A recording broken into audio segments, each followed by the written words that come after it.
Halo semua, selamat datang di kelas online Sistem Informasi Manajemen. Di sini saya ingin mencoba menjelaskan tentang arsitektur daripada aplikasi e-bisnis.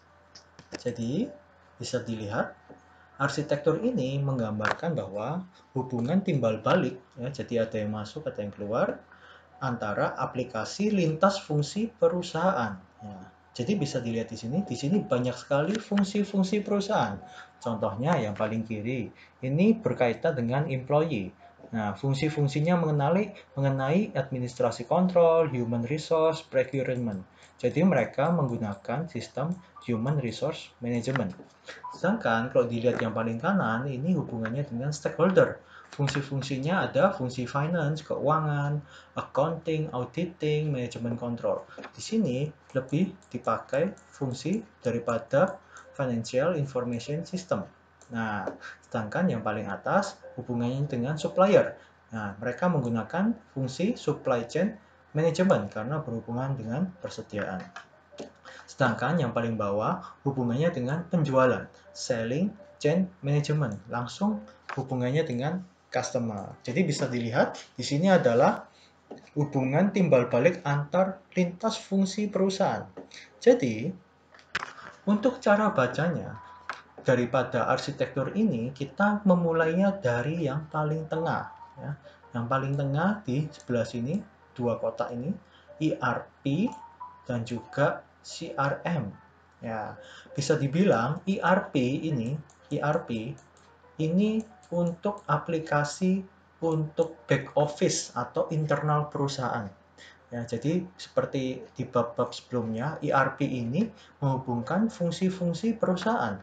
Nah, semua fungsi-fungsi perusahaan itu adalah internal perusahaan, dihubungkan oleh aplikasi ERP. Sedangkan yang bawah ini, mereka memakai fungsi CRM, di mana khusus untuk fokus kepada customer, atau bisa dibilang ini adalah bagian front office. Ya, front office khusus fokus bisnisnya ke customer.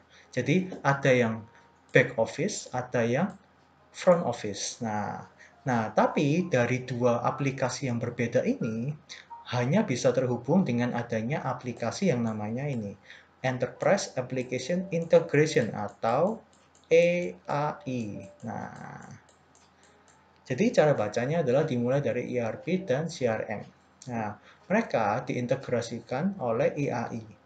Lalu ERP akan mencoba menghubungkan antara lintas fungsi perusahaannya, ya, dari ada supply, persediaan, ada human resource, ada finance accounting, ya, seperti itu. Sedangkan yang di bagian bawah, mereka khusus fokus pada bisnisnya atau langsung berhubungan dengan customer. Tentu saja, jika ingin berhubungan dengan customer, mereka membutuhkan data-data yang lain, data pasokan, ya, data finance accounting-nya, dan lain-lain. Nah, semua ini saling berhubungan satu sama lain.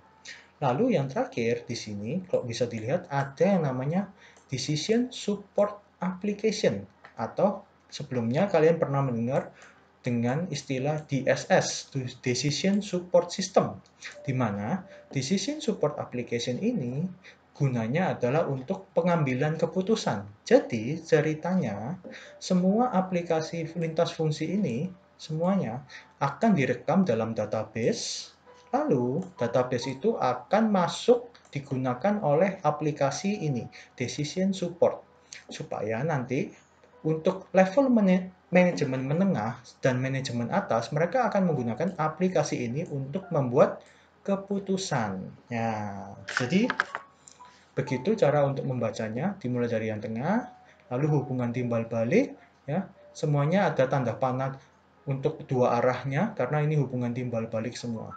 Ya, sekian untuk penjelasan daripada e-business application architecture, karena e-business ini masalah lintas fungsi perusahaan, bukan hanya mengacu pada penjualan perusahaan seperti e-commerce. Terima kasih, sampai jumpa di pertemuan berikutnya.